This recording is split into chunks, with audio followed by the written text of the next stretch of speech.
आज का हमारा विषय है डायल टेस्ट इंडिकेटर।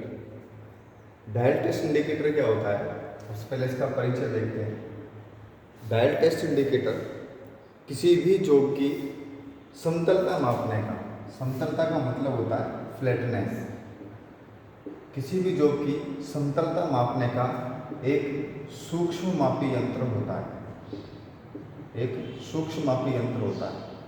यह ब्रिटिश और मेट्रिक दोनों पद्धतियों में माप लेता है।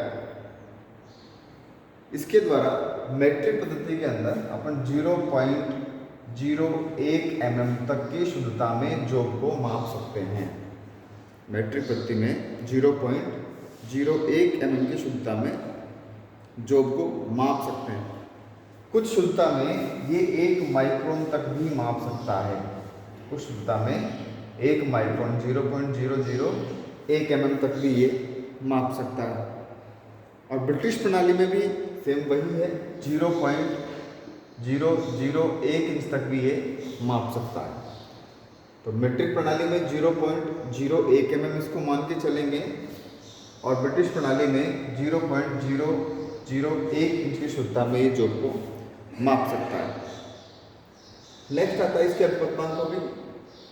किसी भी जॉब को मापने के लिए डायल टेस्ट इंडिकेटर द्वारा ये जॉब अपने पास है, इसकी समतलता अगर अपने को मापनी है तो उसके लिए अपने को आवश्यकता पड़ेगी सबसे पहले सरफेस प्लेट की।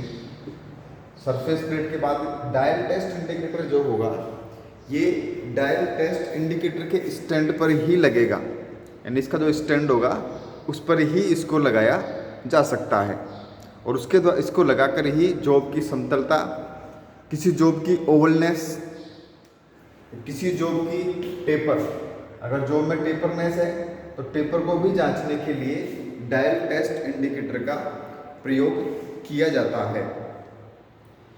इसे डायल गेज भी कहते हैं, इसे डायल गेज भी कहते हैं। नेक्स्ट आता है इसके पार्ट्स। इसके कौन कौन से पार्ट्स होते हैं? पार्ट्स में सबसे पहले ये डायल टेस्ट इंडिकेटर है, ये जो दिख रहा है अपने को, ये डायल टेस्ट इंडिकेटर। इस डायल टेस्ट इंडिकेटर में 1 नंबर पे ये दिख रहा है अपने को, ये वाला 1 नंबर, इसको केस या हाउसिंग कहते हैं। ये ऊपर थोड़ा सा मैं कर देता हूँ इसको, थोड़ा सा।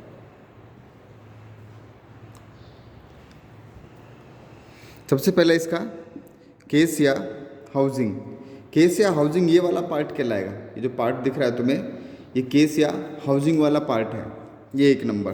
दूसरा आता है इसके अंदर बेजल, बेजल वाला पार्ट। इसके अंदर ये ऊपर वाला पार्ट जो दिख रहा है, डायल के ऊपर का भाग है, ये बेजल कहलाएगा, 2 नंबर। 3 नंबर है इसके अंदर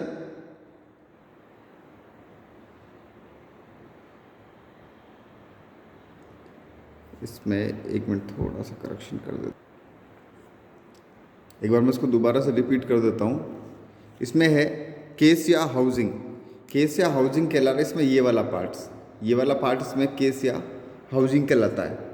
दूसरा है कवर या बैक, ये वाला जो हिस्सा है, ये वाला हिस्सा कवर या इसका बैक कहलाएगा, ये जो हिस्सा दिख रहा है।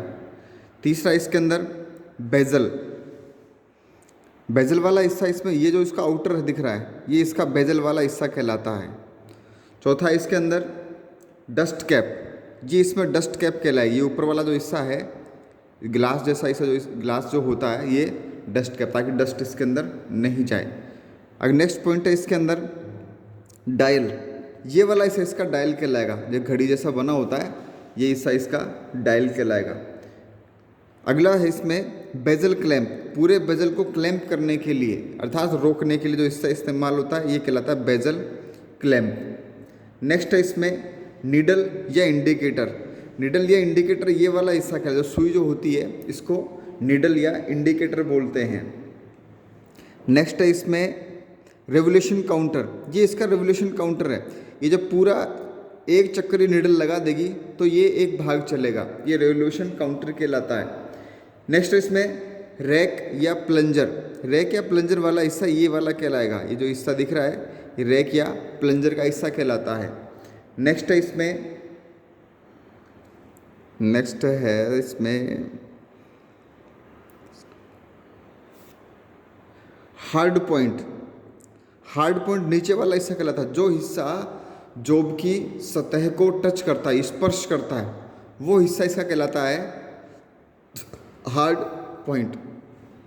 इसके अंदर जो इसकी इंटरनल मैकेनिज्म होता है, इंटरनल मैकेनिज्म का मतलब होता है इसकी जो अंदरूनी जो मैकेनिज्म होता है वो किस प्रकार से होता है। इसमें देखो ये इसने इंटरनल मैकेनिज्म दिखा रखा है। इस इंटरनल मैकेनिज्म में इसके स्पिंडल पर मैट्रिक प्रणाली में 25 mm में यहाँ से लेके यहाँ तक 25 मिलीमीटर में 50 दांते कटे होते हैं। यहाँ से लेके ये जो इसका प्लंजर होता है, इस प्लंजर की शाफ्ट के ऊपर यहाँ इसकी रैक के ऊपर, रैक में 25 मिलीमीटर लंबाई में स्पिंडल पर 50 दांते कटे होते हैं। अर्थात रैक एक दांते पर, अगर एक दांते पर वो चलेगा तो आधा मिलीमीटर चलेगा। 25 मिलीमीटर 50 कटे तो एक का आधा मिलीमीटर वो चलेगा। इसके साथ 10 दांतों वाला, ये जो दिख रहा है तुम्हें ये वाला, ये 10 दांतों वाला एक छोटा सा पिनियन है जो इस स्पिंडल के साथ या इस रैक के साथ स्मैश करता है, चलता है। इसी 10 वाले दांते के साथ, 10 वाले दांतों के साथ इसी के शाफ्ट के ऊपर एक बड़ा गिरारी और लगी होती है, गियर लगा होता है। इसका नंबर ऑफ टीथ होता है 75, 75 दांतों वाला गियर इस पे लगा है। और जो 75 दांतों वाला गियर है इसके साथ एक 15 दांत वाला गियर स्मैश कर रहा है, ये वाला 15 दांत वाला, और साथ में फ्री निडल इसके साथ लगी है जो मूवमेंट करती है डायल के ऊपर। यानी कहने का अर्थ है कि इस स्पिंडल के ऊपर 25 mm में 50 दांते कटे हैं